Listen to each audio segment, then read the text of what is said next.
سوال ہے کہ آپ اپنی جماعت کے لوگوں کو سختی کے ساتھ فرقہ بندی سے منع کرتے ہیں۔ اس ضمن میں میرا سوال یہ ہے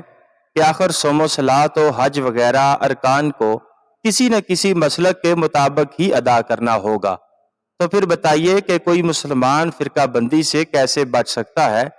میرا اپنا یہ خیال ہے کہ بموجب آپ کی رائے کے کہ قرآن و حدیث کے موافق جو مسئلہ ملے اس پر عمل کیا جائے، بجز اہل حدیث کے کسی فرقہ کے ہاں جملہ جزیات میں قرآن و حدیث سے مطابقت نہیں پائی جاتی، بس میں نے فی الجملہ مسلک اہل حدیث کو اپنے لیے پسند کیا ہے، پھر کیا میں بھی فرقہ بندی کے الزام کا معرض ٹھہروں گا؟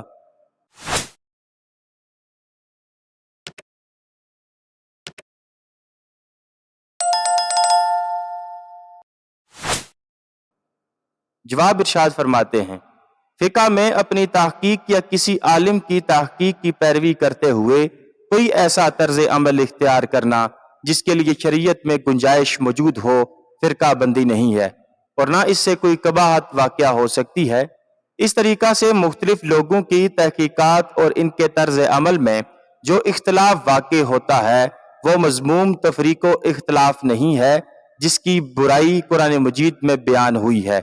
ایسے اختلافات خود صحابہ کرام اور تابعین میں رہ چکے ہیں۔ دراصل فرقہ بندی جس چیز کا نام ہے وہ یہ ہے کہ فروع کے اختلافات کو اہمیت دے کر اصولی اختلاف بنا دیا جائے اور اس میں اتنا غلو کیا جائے کہ اس پر الگ گروہ بنے اور ہر گروہ اپنے مسلک کو بمنزلہ دین قرار دے